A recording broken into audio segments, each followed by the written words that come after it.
안녕하세요. 사연 읽어주는 남녀입니다.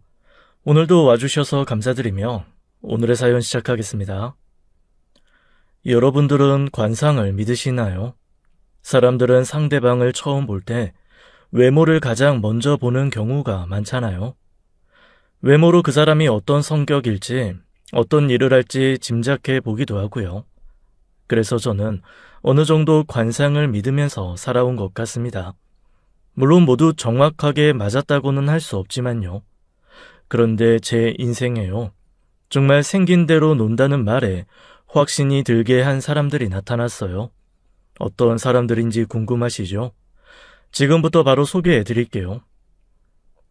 저는 세상에서 가장 착한 아내를 둔 40대 남자입니다. 공대를 졸업해서 꽤 잘 나가는 IT 회사에서 근무하고 있어요. 아내도 같은 회사에 다니고 있었죠. 하지만 부서가 달랐어요. 저는 개발자였고 아내는 총무팀 직원이었습니다. 접점이 없었던 저희의 인연은 프린트기 앞에서 시작됐어요. 당시 저는 급하게 회의가 잡혀서 자료를 복사해야 하는 상황이었죠. 아내가 먼저 프린트기를 사용하고 있었고요. 제가 너무 급한 티를 냈나 아내가 먼저 배려를 해주더군요. 저기, 많이 바쁘신 것 같은데 먼저 하세요. 아내가 뒤돌아보면서 말하는데 저는 한동안 입을 뗄 수 없었어요. 한마디로 저는 아내에게 첫눈에 반했습니다. 저는 가까스로 정신을 차리고 서둘러 복사하려는데 프린트기 조작을 못하겠더군요. 자꾸 옆에 있는 아내가 신경이 쓰였던 거예요. 그때 제가 서툴러 보였는지 아내가 먼저 나서주더라고요. 프린트 사용이 어려우세요? 힘드시면 제가 해드릴까요? 죄송합니다. 조금 부탁드려도 될까요? 아내는 제가 건넨 서류를 받으며 싱긋 웃어주었어요. 정말 선한 사람이라고 생각했습니다. 저는 이후로 일부러 그녀와 자꾸 부딪혔죠. 프린트기 앞에서요. 시간이 쌓이면서 우린 소소한 일상을 공유하기 시작했어요. 겪어보니 아내는 선한 얼굴만큼 바르고 착한 여자였어요. 그래서 전 결혼을 약속했죠. 그날은 아내 가족과 처음 만나는 자리였습니다. 아내의 부모님, 남동생과 저녁 시간을 함께 보냈어요. 분위기는 화기애애했습니다. 그런데 식사가 끝났을 무렵 찬물 끼얹는 소리가 들리더군요. 이거 남은 음식 좀 싸주시오. 맛있는데 서비스로 하나 더 싸줄 수 있나? 순간 저는 귀를 의심했어요. 예비 장인이 마땅히 돈을 주고 사야 하는 음식을 공짜로 하나 더 달라는 게 아니겠어요? 그러면서 덥수룩한 머리를 만지더니 이러시는 겁니다. 초면에 미안하네. 가발이 너무 더워서. 이마가 벗겨지면 공짜를 좋아한다더니 예비 장인이 가발을 벗자 휑한 머리가 보이더라고요. 곧 종업원이 남은 음식을 포장해서 가져왔죠. 음식을 확인하자마자 먹적게 한마디 하더군요. 서비스는 안 되나? 손님, 가격대가 있어서요. 대신 다음에 또 오시면 서비스로 넉넉히 드리겠습니다. 사장이 살갑게 손님을 달래자 옆에 앉아있던 예비 처남이 신경질적으로 반응하더군요. 아버지, 쪽팔리게 왜 이래? 아들이 예민하게 굴자 예비 장인은 민망했는지 바로 입을 꾹 다물더군요. 두 사람의 첫 인상은 조금 쎄하긴 했지만 제 아내와의 결혼 약속을 물을 만큼 강력하진 않았어요. 그렇게 저는 1년 연애 끝에 결혼했죠. 그런데 결혼하자마자 관상은 과학이라는 말에 확신이 들기 시작했어요. 처가 식구들은 장인어른, 장모님, 처남, 그리고 제 아내 이렇게 네 식구예요. 결혼 전에는 장인어른이 건설 현장 일용직이긴 하지만 성실하게 일하고 계시는 줄 알았습니다. 그런데 그게 아니더군요. 노는 날이 일하는 날보다 몇 배로 많더라고요. 비가 와서, 피곤해서, 너무 더워서, 놀고 싶어서 핑계는 많았어요. 알고 보니 평생을 한량처럼 사신 분이더라고요. 남편이 성실하지 못하고 책임감도 없으니 가장 노릇은 장모님이 하셨다고 하더군요. 장모님은 안 해본 일이 없다고 하셨어요. 수선일, 생선공장, 닭발공장 등을 다니면서 집안 생계를 책임지셨대요. 나이 60이 넘은 지금까지도 식당에서 일을 하고 계세요. 하루 반나절 이상 제대로 앉아서 쉬지도 못하시면서 말이죠. 그래서 무릎이 많이 안 좋으십니다. 그렇게 힘들게 일해봐야 수입은 한 달에 고작 200만 원 남짓이라고 하더라고요. 그것마저도 장인 어른이 월급날마다 얌체처럼 가져가시는데 하루는 제가 있는 자리에서도 당당하게 요구하시더라고요. 아유, 오늘 월급날 아니야. 월급 들어왔으면 째까닥 이체해야지. 뭐 하고 있어? 이번 달에 돈 들어갈 때 많다니까. 그 돈 가져다가 또 뭐 하려고요? 아이, 네가 알아서 뭐 하려고. 남자가 뭐라든 여자가 사사건건 다 알려고 하지 마. 제가 겪어본 장인어른 성격은 아주 우악스럽고 드세요. 그리고 남성 우월주의가 엄청나게 강한 분이시죠. 장모님은 그 옛날 우리네 어머니가 그러셨듯이 희생의 아이콘입니다. 모든 것을 숙명이라고 생각하시고 그저 참고 견디시는 것 같더라고요. 이런 어머니의 성격을 가장 많이 닮은 사람이 바로 제 아내였습니다. 그날 그 사건이 터지면서 더 뼈저리게 느끼게 되더군요. 게다가 장인어른과 처남은 아내를 과연 가족으로 생각하는지 의심이 들 정도였어요. 결혼 후 처가 식구들이 처음으로 다 같이 모인 자리였을 거예요. 장모님 환갑이어서 축하하는 모임이었는데요. 날도 날인지라 맛있는 거 사드리고 싶어서 제가 한우집을 예약했었죠. 장인어른은 도착하자마자 한마디 하시더군요. 아이, 뭐 좋은 날이라고 비싼 한우집에 예약을 해놨어? 아이, 어머님 환각인데 한우 정도는 드셔야죠. 아이, 어머니 많이 드세요. 아, 환갑이 뭐 별거냐? 장인어른은 뭐가 그렇게 마음에 안 드시는 건지 계속 신경질을 부리셨어요. 민망하셨는지 장모님이 제게 신경 쓰지 말라며 안절부절 못하시더라고요. 그런데 그런 장인어른 투정은 아무것도 아니었습니다. 전 그날 처남의 실체를 봤는데요. 처남은 생긴 대로 예민함과 허세의 끝판왕이었어요. 나이 34살에 7년째 5급 공무원 준비 중이라고 했습니다. 남자 나이 34살이면 결혼도 하고 애도 있을 나이인데 공무원 준비 중이라니. 그래서 한번 물었죠. 왜 꼭 5급 공무원이냐고요. 그러더니 이러더라고요. 아이, 남자가 자존심이 있지 어떻게 9급, 7급을 봅니까? 5급 정도는 돼야지. 처남 성격이 좀 파악이 되나요?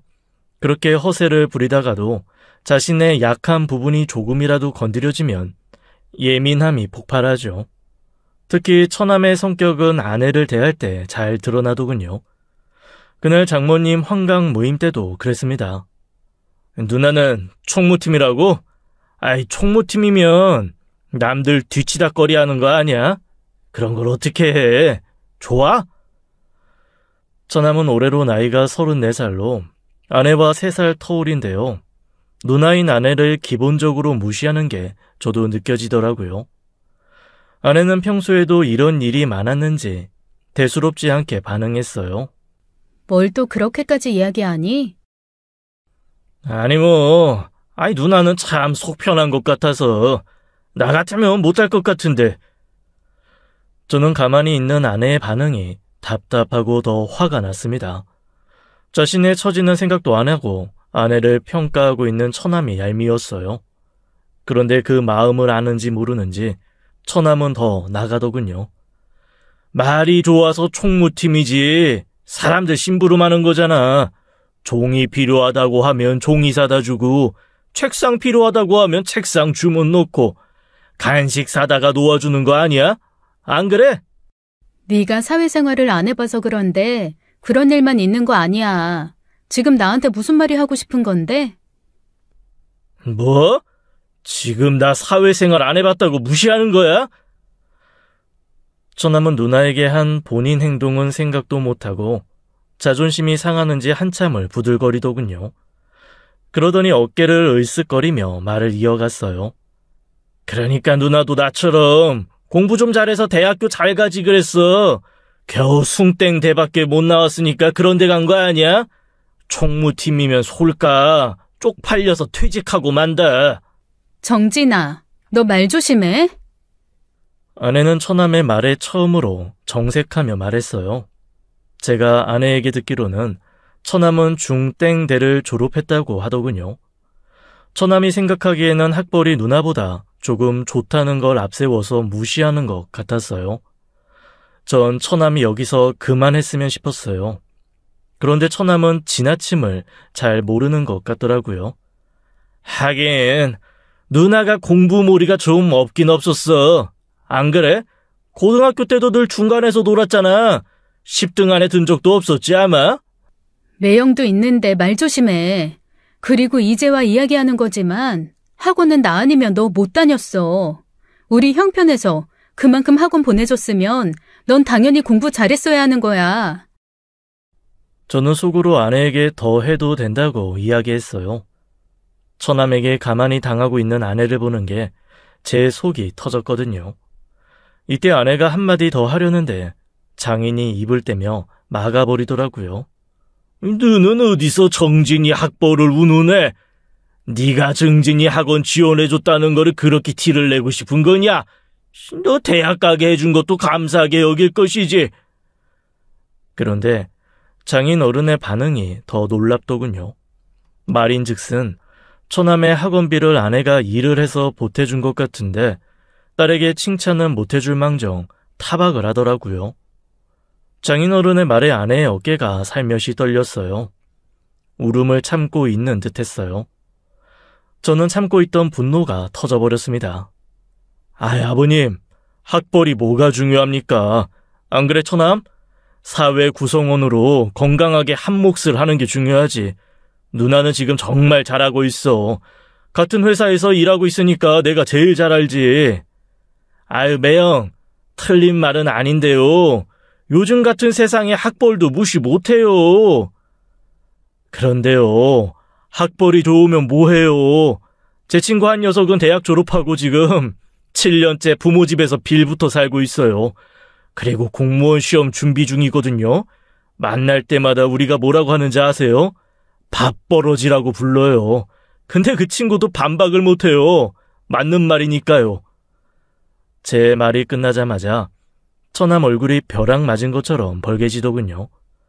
처남이 발끈하며 제게 소리쳤어요. 매형, 지금 나 들으라고 하는 소리입니까? 내가 밥버러지라고? 네? 저는 이미 처남의 상황을 잘 알고 있었지만 일부러 모르는 척했죠. 처남, 7년째 부모님께 빌붙어서 공무원 준비하고 있는 거야? 진짜? 난 다른 거 하다가 준비하는 줄 알았지. 난 전혀 몰랐어. 미안. 처남은 더 약이 올랐는지 어쩔 줄 몰라 하더군요. 남편의 대리 복수의 아내는 옆에서 숨죽여서 피식 웃었어요. 그 모습을 곁눈질로 본 처남이 의기양양하면서 제게 물었습니다. 그래서 매형은 무슨 대학 나왔는데요? 뻔하죠 뭐. 나? 고땡대에 나왔는데? 네?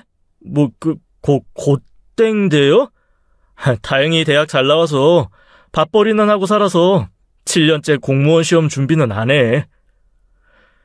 처남은 제가 졸업한 학교를 듣고 당황하는 와중에 한 번 더 일격을 당했죠. 그리곤 입맛이 없다면서 자리를 박차고 일어나더군요.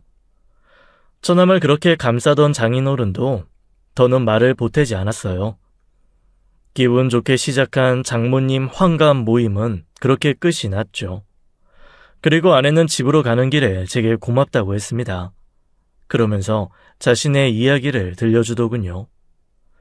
아내는 고등학교를 다니는 동안 울었던 기억밖에 없었대요. 학생 회비를 제때 못 내서 어머니가 학교에 불려온 적도 있었으니까요. 그에 반해 처남은 학생 회비 한 번 밀린 적이 없었다고 하네요. 당연히 아내는 대학은 꿈도 못 꿨다고 하죠. 고등학교 졸업하자마자 전자제품 공장에 취업해서 돈을 벌었대요. 그렇게 생산직 3교대 4년을 일하면서 본인을 위해 쓴 돈은 1원도 없다고 했어요. 버는 족족 장인이 가져가서 처남 학원비를 내고 술을 먹었다고 하더군요. 그래도 대학의 꿈을 포기할 수 없어서 상여금을 받으면 몰래 모았대요. 어느 정도 돈이 모여서 일을 그만두고 아내가 대학에 다니고 싶다고 말하자 장인 어른은 이렇게 말했다고 하더군요. 아, 일 그만두고 대학을 간다고? 네가 일 그만두면 누가 정진이 대학교 보내주냐? 에? 그리고 여자가 무슨 공부를 한다고? 동생 뒷바라지 하다가 시집이 나가면 그만인 것을. 아, 대체 그 돈은 어디서 났어? 애비한테 월급 다 준 거 아니었냐? 어? 근데 그때는 아내도 어떤 용기가 났었는지 장인 어른에게 처음으로 큰 소리를 냈다고 해요. 안 그랬던 딸이 그러니까 장인 어른도 당황하더래요. 결국 그렇게 늦은 나이에 대학교를 다닐 수 있었다고요. 저는 이해가 안 가더군요. 어떻게 딸이 대학교 다닐 돈마저도 탐내했는지요. 오히려 더 미안해해야 할 일은 아닌지요. 아내의 이야기를 들으니 장인 어른과 처남이 원망스럽기까지 하더군요. 장모님과 아내의 희생을 어디까지 바라는 건지 전혀 고마워하지도 않으면서 말이죠. 처남은 그렇게 떠난 후 한 번 더 저를 경악하게 했어요. 어느 날 퇴근해서 집에 오니 제 서재가 난장판이 돼 있는 거예요. 아내는 누군가에게 전화를 걸어 소리치고 있었어요. 너 이게 무슨 짓이야? 얼핏 들어보니 상대방은 처남인 것 같았죠. 내가 안 보내줬다고 이렇게 들이닥쳐서 뒤지면 어떡해. 빈집에 무단 침입하면 범죄인 거 몰라? 우리 집 비밀번호를 알고 있는 사람은 장모님밖에 없었어요. 처남이 장모님을 닥달해서 비밀번호를 알아낸 것 같더라고요. 그래서 이제 확인됐니? 됐어? 그러니까 이제 더 이상 매형 귀찮게 하지 마. 저는 거칠게 휴대전화를 끊은 아내에게 물었습니다. 대체 무슨 일이야? 미안해. 며칠 전부터 정진이가 계속 당신 고땡대 나온 거 확실하냐고 증거 보여달라고 귀찮게 하는 거야. 무시하면 그만하겠지 싶어서 가만히 있었는데 엄마한테 비밀번호 알아내서 조금 전에 당신 서재 뒤지고 갔어. 저는 너무 어이가 없어서 할 말도 없더군요. 할 일이 그렇게도 없을까요? 그래서 확인하고 갔대? 응, 졸업 앨범 확인하고 간 것 같아. 아내가 손으로 가리키는 곳을 보니 제 대학교 앨범이 펼쳐져 있었습니다. 저는 34살, 이 어른 아이를 어찌해야 하나 싶었죠. 그러던 어느 날 처남을 제대로 교육할 수 있는 좋은 기회가 생기더군요. 그날 아침도 평소처럼 아내가 일어나 밥을 차리고 있었어요. 아내는 손맛이 좋아서 요리를 참 잘했는데요. 아침 메뉴가 된장찌개인 것 같아서 아내에게 물어보려고 말을 걸었죠. 와, 냄새 좋다. 밥 2그릇 먹어야지. 그런데 제가 말을 했는데도 아내는 멍하니 한 자세로 계속 서 있는 겁니다. 게다가 아내 손에 들려진 양념통에선 소금이 줄줄 새고 있었죠. 제가 놀라서 양념통을 아내 손에서 뺏으면서 소리쳤어요. 아, 여보, 무슨 생각해? 된장찌개가 소금찌개가 되고 있다고. 큰 소리에 놀란 아내가 화들짝 놀라면서 뒷걸음질을 하다가 뒤로 넘어졌죠. 저는 놀라서 아내를 얼른 일으켜주며 다시 물었습니다. 대체 왜 그러고 있는 건데? 무슨 일 있어? 미안해. 저는 안 되겠다고 생각해서 가스레인지 불을 끄고 식탁 의자에 아내를 앉혔어요. 그리고 재차 아내에게 무슨 일인지 물었습니다. 아내는 한숨을 쉬면서 며칠 전 친정에 갔다 온 이야기를 들려줬어요. 처남이 중대 발표가 있다면서 식구들을 불렀다고요. 그러면서 한 말이요. 저 공무원 시험 포기하려고 합니다. 이제까지 할 만큼 했다고 생각해요. 이렇게까지 했는데 안 되는 거 보면 제 길이 아닌 거예요. 그럼 지금이라도 회사에 들어가서 차근차근 배워보면 어떠니? 아니요. 저도 나이가 있는데 남 밑에서 어떻게 일해요. 그렇게는 일하기 싫고요. 저 사업해보려고요. 사업이 잘 맞을 것 같아요. 사업은 어디 쉽니? 돈도 많이 있어야 하고. 지금 우리 형편에 무슨 돈이 있다고. 지금껏 직업 한번 가져본 적 없는 처남은 돈이 있을 리 없고 장인어른 역시 평생을 한량처럼 살아오셨는데 돈 나올 구멍이 1도 없고 장모님은 생활비 벌기도 빠듯하시고 역시 믿을 만한 구석은 아내밖에 없었겠죠. 이날도 장인어른이 한몫하셨답니다. 보태긴 누가 보태? 당연히 정의가 해야지. 제가 무슨 돈이 있다고요? 너 대학 자금 모은 것도 상여금 같은 거 다서 몰래 모았던 거 아니냐? 지금 회사에서도 그런 거 줄 거 아니야? 그런 거 없어요. 그리고 이제 저도 결혼했는데 혼자 결정 못해요. 아니면 네 명의로 대출이라도 받아라. 정진이가 잘 되면 그까짓 거 2배로 갚아주면 될 거 아니야? 결국 모아놓은 돈 내놓을 거 아니면 대출이라도 받아서 사업 자금을 마련하라고 장인어른의 명령이 떨어졌다고요. 아내는 대출도 받기 싫고 이제 더 이상 처남에게 돈을 보태주기 싫다고 했어요. 그래서 어떻게 거절을 해야 할지 한참 고민했다고 했습니다.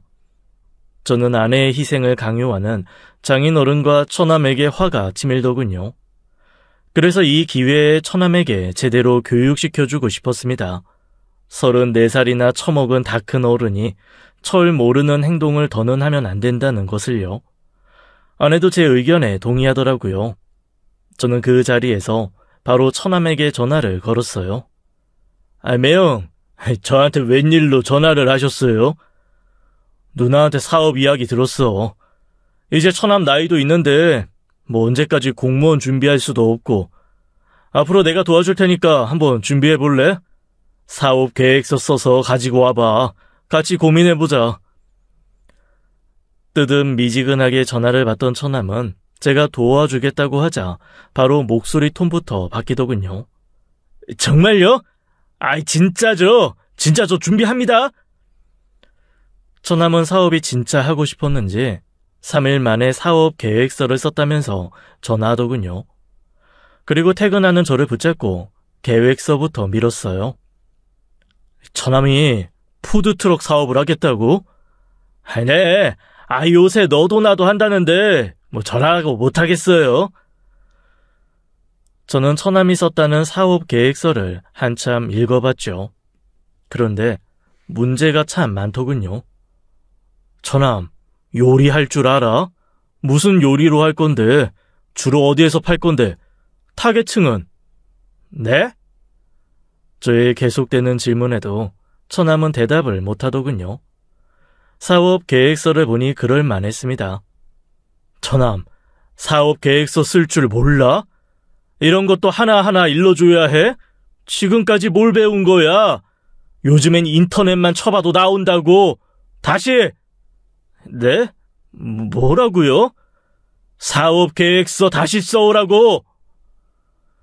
처남은 제게 한마디 하려다가 꼭 참더라고요.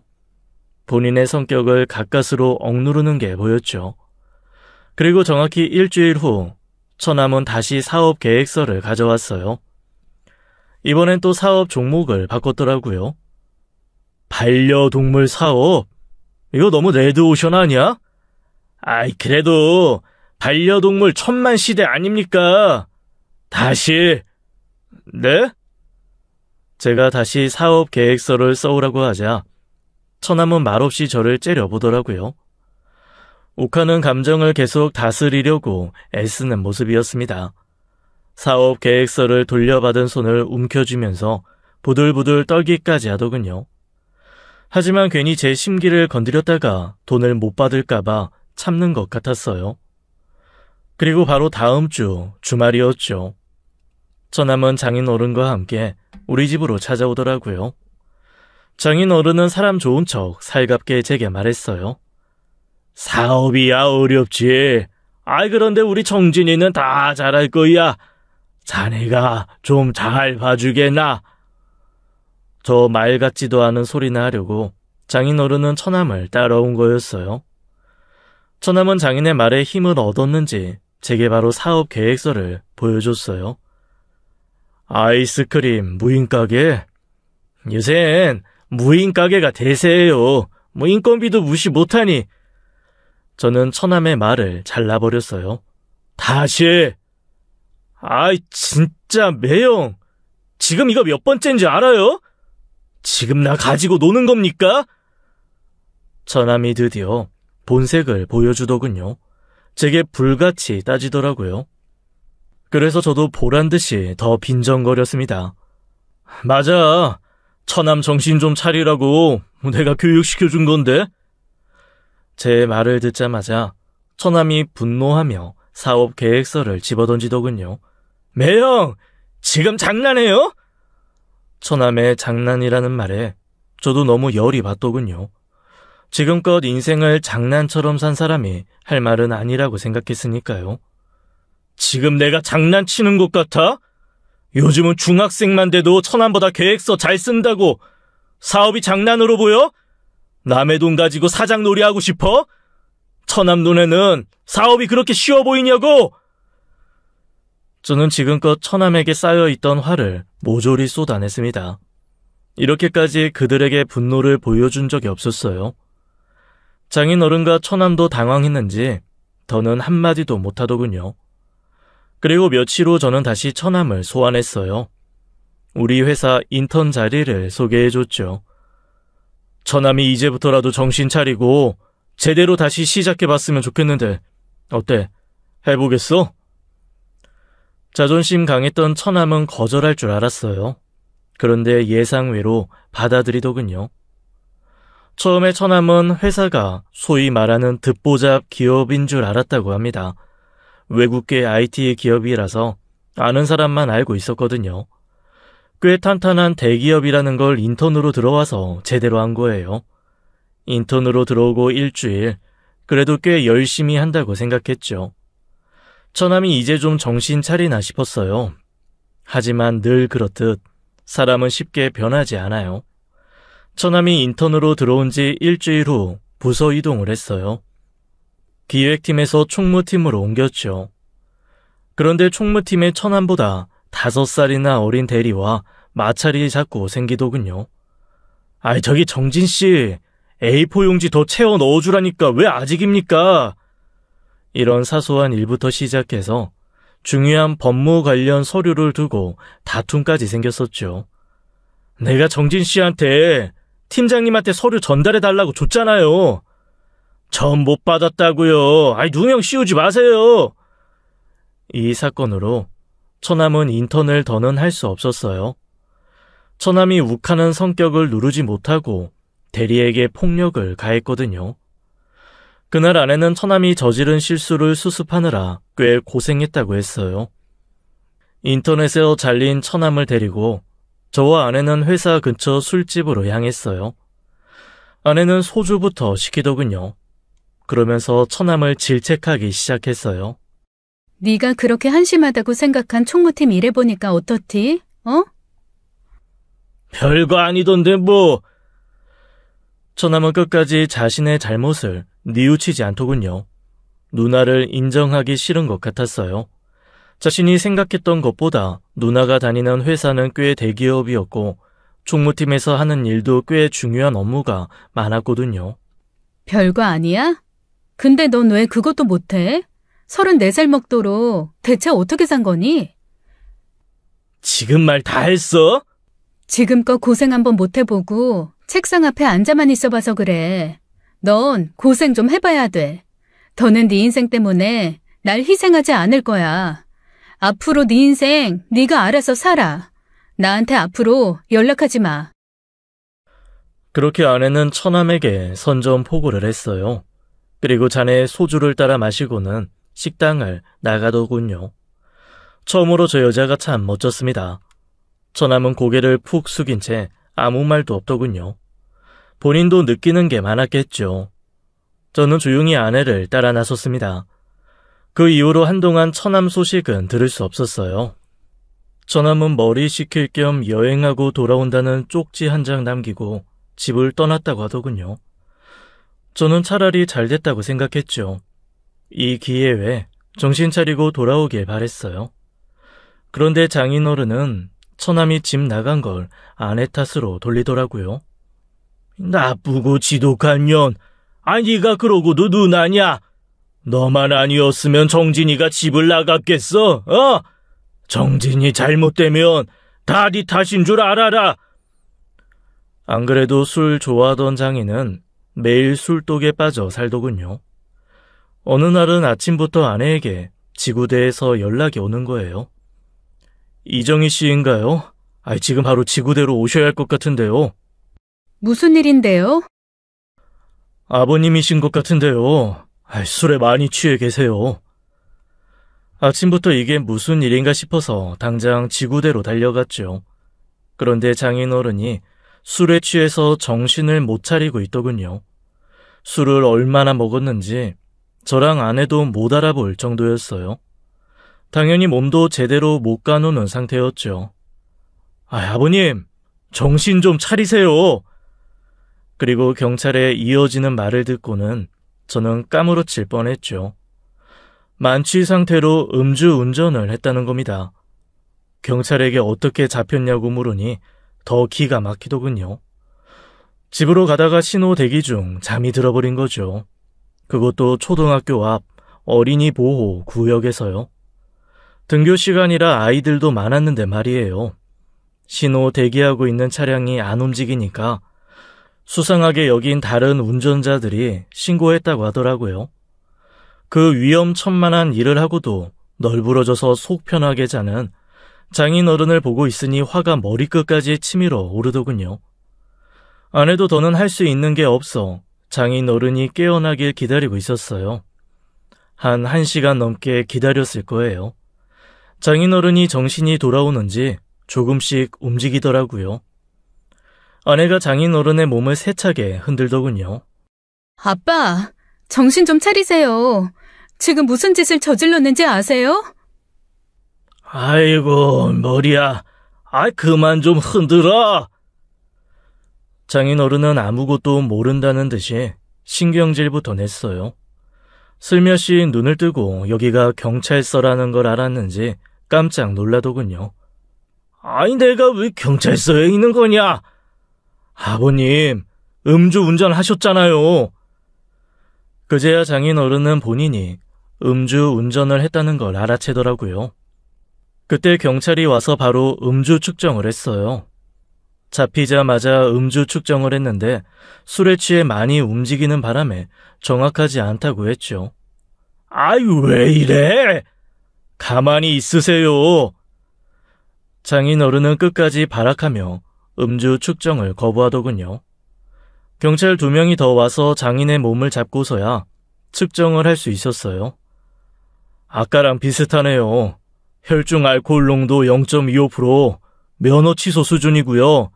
현행 도로교통법에 따르면 혈중 알코올 농도 0.2% 이상은 2년 이상 5년 이하의 징역이나 1천만 원 이상 2천만 원 이하의 벌금형에 처합니다.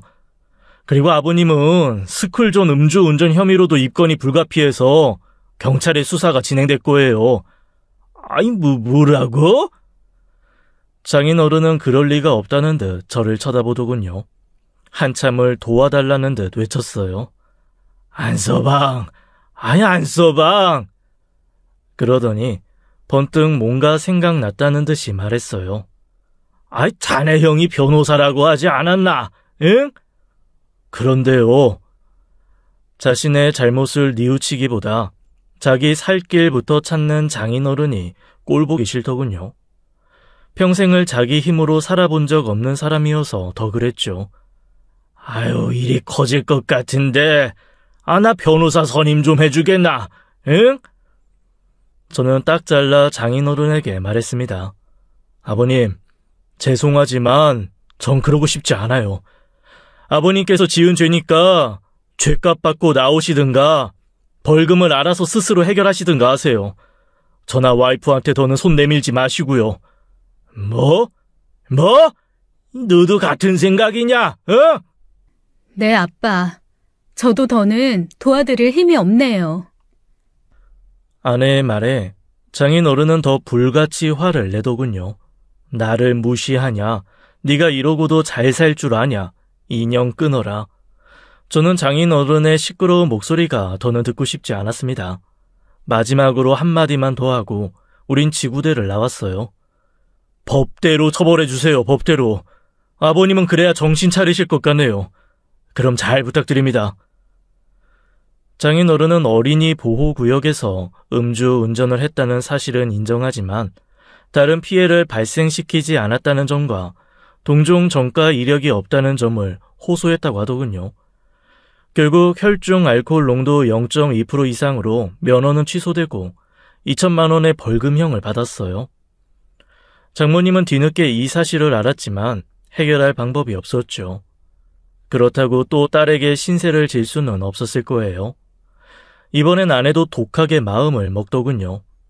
언제까지 자신이 희생할 수 없으니까요. 그때부터 장인 어른은 일을 조금씩 했나 보더라고요. 그 변화가 놀라워서 한 번은 장모님이 아내에게 전화까지 했어요. 정희야, 네 아빠가 드디어 정신을 차린 것 같구나. 며칠 전부터 일을 나간다. 그러나 장인 어른에게 큰 기대를 한 걸까요? 그 희망은 일주일 갔다고 하더군요. 일당을 받으면 그날 전부 술 먹는데 써버리고 진상은 집에 와서 다 부렸다고요. 얼마 후 장모님은 더는 이렇게 살고 싶지 않다면서 큰 결심을 하셨습니다. 장인 어른이 가장 역할을 제대로 못하면 힘들다고 생각하셨던 것 같아요. 장모님은 남의 식당 나가서 일하는 것도 이젠 한계였죠. 힘들게 일하는 거에 비해서 받는 돈은 너무 터무니없이 적었기 때문이에요. 그래서 장모님은 작은 식당을 하나 차리기로 한 거예요. 장모님은 평소에도 손맛이 참 좋았거든요. 제가 처가에 갈 때마다 내어주시는 음식은 다 맛있었어요. 저는 용기를 낸 장모님에게 힘을 드리고 싶었죠. 그래서 걱정하실 때마다 좋은 이야기를 많이 해드렸어요. 어머니, 손맛 정말 좋아요. 저는 매일 먹고 싶을 정도예요. 이왕 차리는 거니까 자신감 있게 하세요. 아내도 장모님이 처음 도전하시는 거라며 힘을 보태더라고요. 그래, 엄마. 언제까지 남의 식당 가서 일만 할 거야?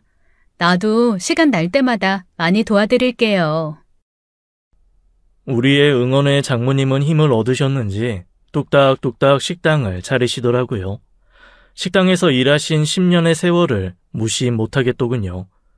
주변에 사무실이 많은 동네였어요. 거기에 차린 국수집이었죠. 작은 평수의 단촐한 메뉴였지만 음식 맛이 좋아서 빠르게 소문이 났죠. 단기간에 찾는 손님도 늘어났어요. 메뉴는 멸치국수, 김치국수, 해물국수 이렇게 3가지였는데 사람들에게 골고루 인기가 많았습니다. 이렇게만 장사를 해도 살림이 좀 숨통이 트이겠다고 생각했어요. 그런데 하늘은 끝까지 도와주지를 않더군요. 식당을 오픈한 지 한 6개월 정도 됐을 거예요. 호흡기 바이러스 감염병이 생기더니 삽시간에 전 세계로 퍼지더군요. 정부는 사람들의 외출과 만남을 통제하기 시작했어요. 저희는 일도 재택근무로 하게 됐죠.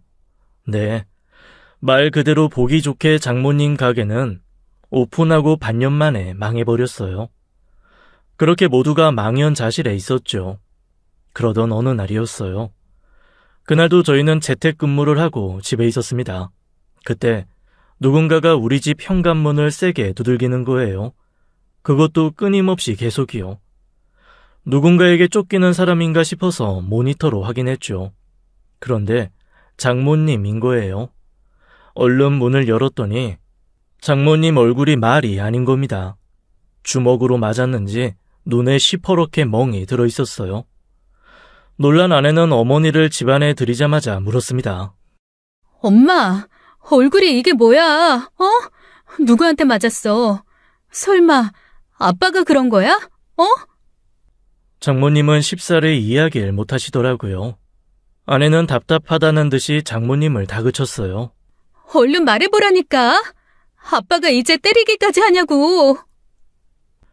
장모님은 참고 있던 눈물을 흘리시면서 힘겹게 입을 떼시더군요.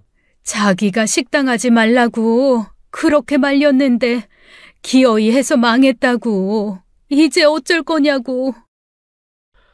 아내는 장모님의 이야기를 듣더니 깊은 한숨을 내쉬었어요. 터질 게 터졌다고 생각한 거예요. 안 그래도 장모님이 식당을 차릴 때 장인 어른의 반대가 무척 심했다고 했어요. 지금 살고 있는 아파트 담보로 대출을 받았다고 했거든요. 아무리 그래도 본인이 한 짓은 생각도 안 하고 폭력까지 휘둘렀다는 게 믿기지 않았어요. 장모님은 다 잘 살기 위해서 한 거잖아요. 전 당장이라도 찾아가서 따지고 싶었습니다. 그런절 장모님이 붙잡으시더군요. 아니야. 지금 가봐야 그 양반 성격 못 꺾어. 자네만 더 화날 거야.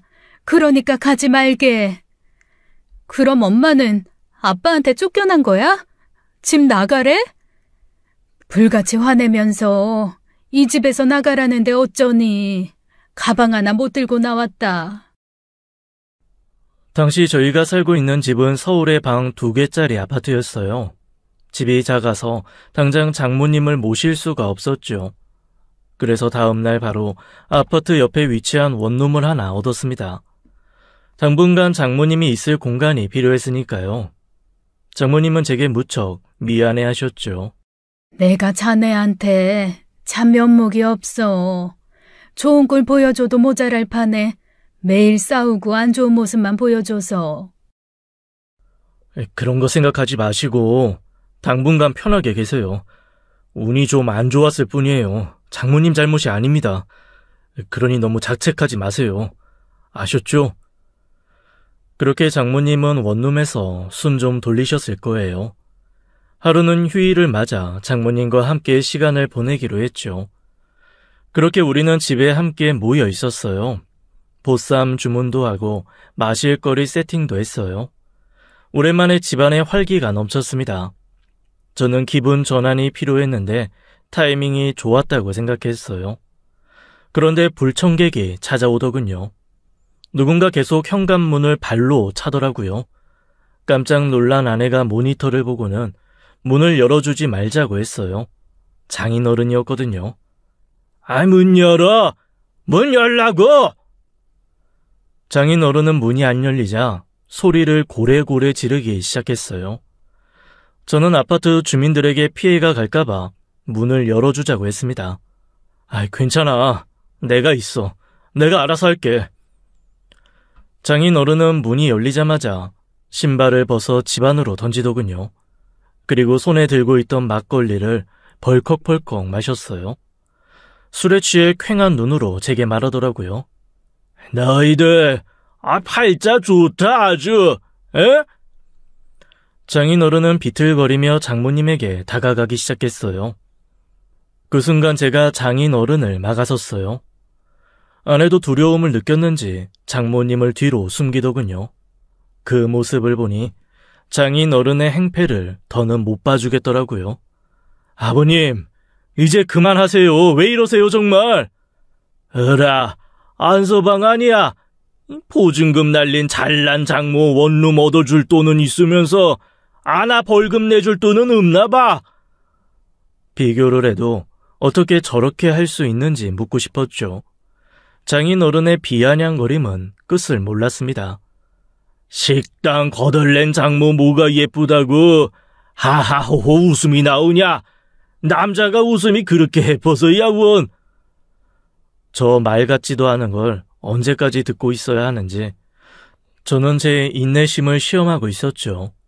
두 주먹이 불끈불끈 나가려는 걸 한참을 참고 있는데 장모님이 장인어른을 향해 달려가더군요. 그리고 손에 있던 국자로 장인어른을 패기 시작했어요. 무방비 상태에서 일격을 당한 장인어른은 바닥에서 뒹굴었어요. 뭐하는 짓이야? 내가 식당 차리는데 네가 뭐 보태준 거 있어? 아파트도 뼈 빠지게 일해서 내가 산 거라고. 왜 이래? 지금껏 네가 나한테 생활비 한 번을 보태준 적이 있냐? 응? 나한테 밥 얻어먹으면서 살아온 주제에. 아니, 너! 그래, 너 가장 노릇도 못하는 게 뭐. 서방 대접은 받고 싶냐?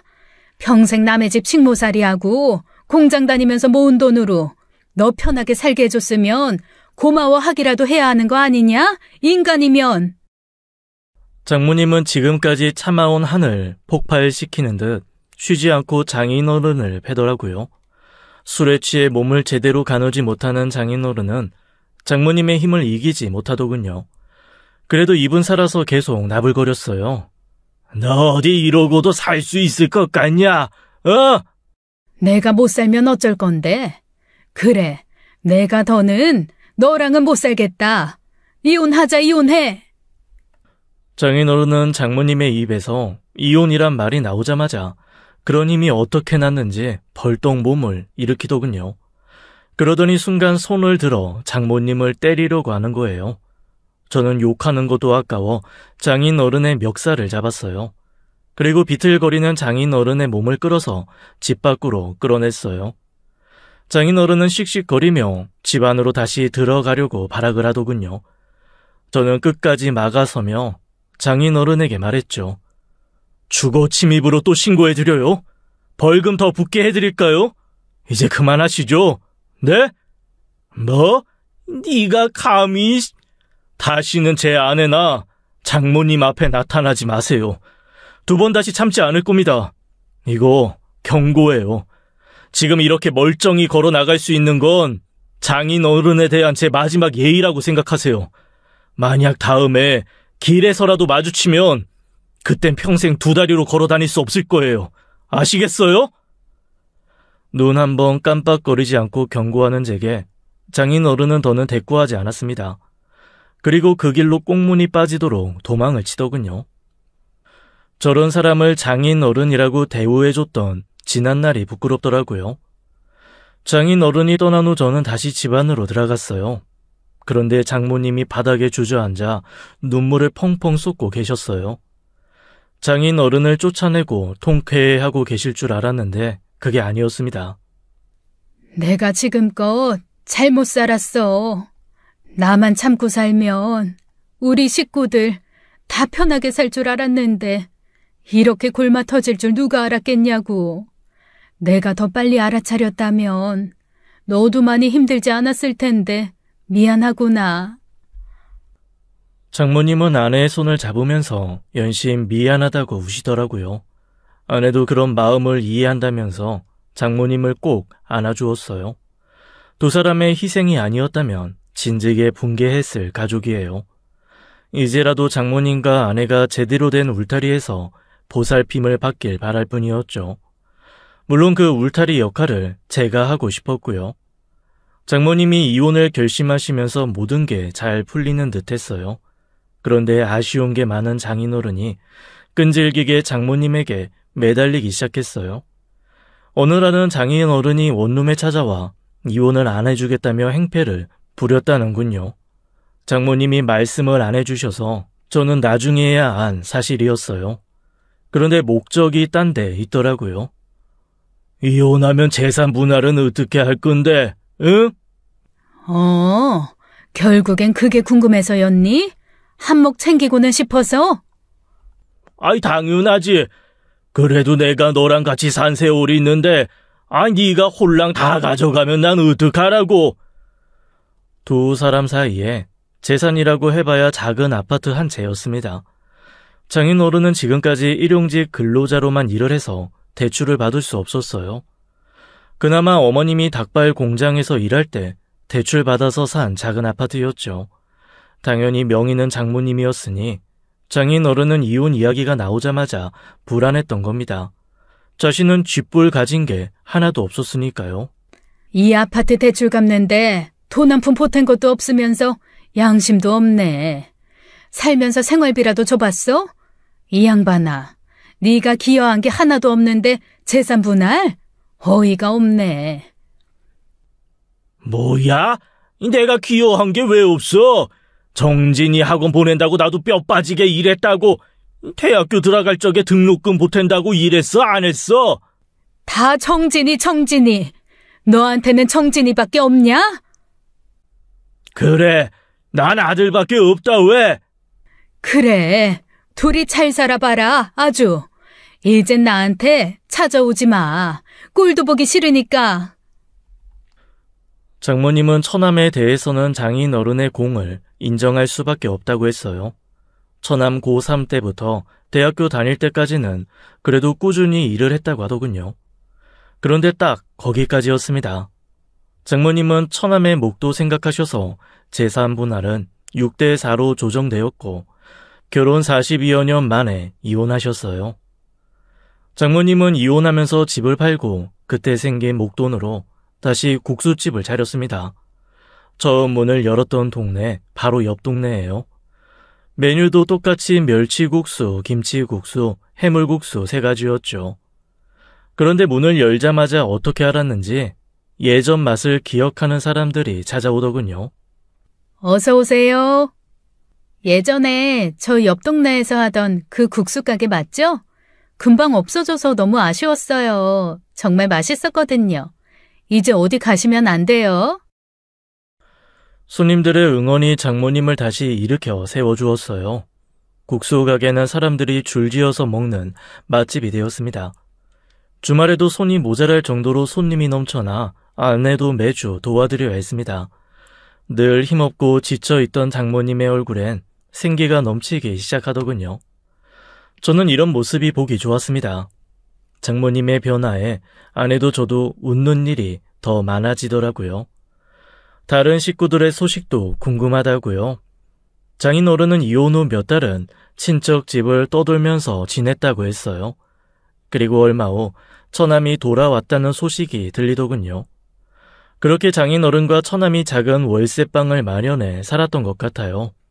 소문에 의하면 처남이 여행을 가느니 어쩌니 하더니 지금까지 애인을 바꿔가면서 그녀들에게 빌부터 살다가 온 것 같더라고요.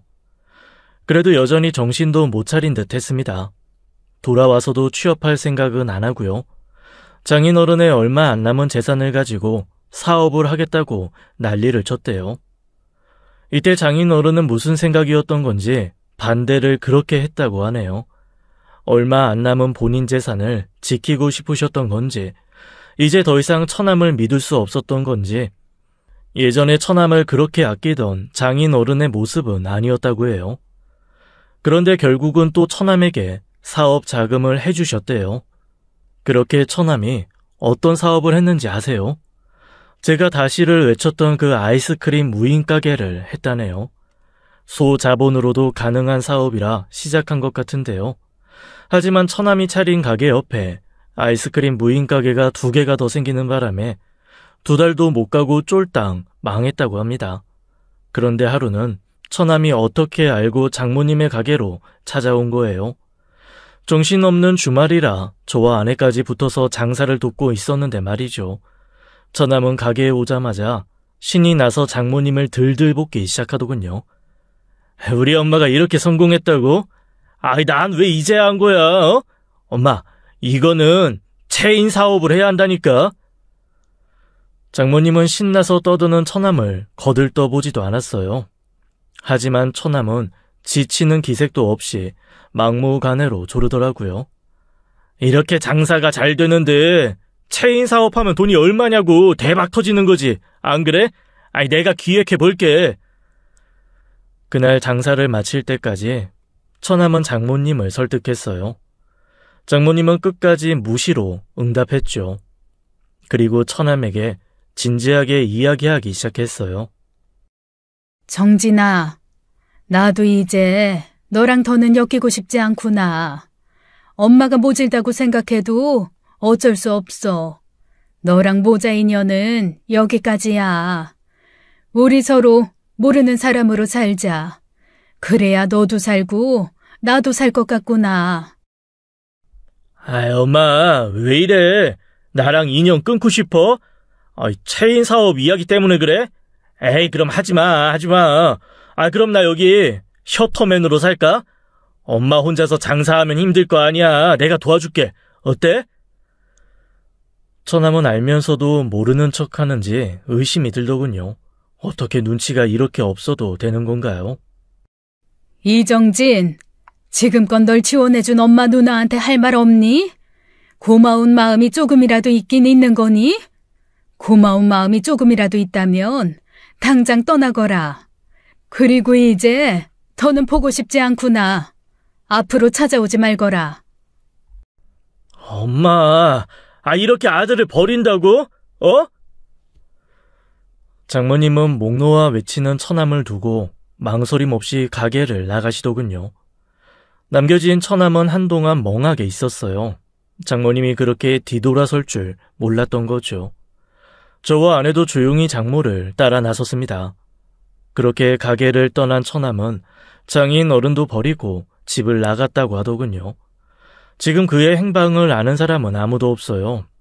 부디 정신 차리고 잘 살고 있길 바랄 뿐입니다. 장인 어른은 그나마 있던 돈도 처남이 사업 자금으로 날려서 빈털터리가 됐죠. 게다가 음주운전 벌금도 못 내서 노역장까지 다녀왔다고 해요. 그동안 불쌍하다고 받아주던 친척들도 등을 돌렸다고 하고요.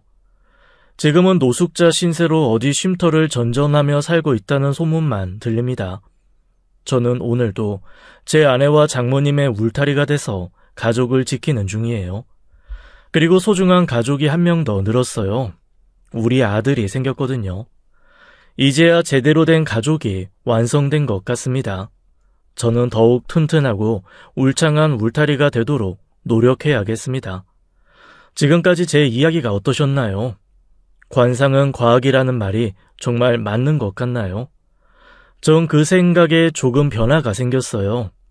관상보다는 심상을 예쁘게 먹으면 어떤 운명도 바꿀 수 있다고요. 모든 것은 마음 먹기에 달렸다는 거예요. 왜 웃으면 복이 온다는 말이 있잖아요.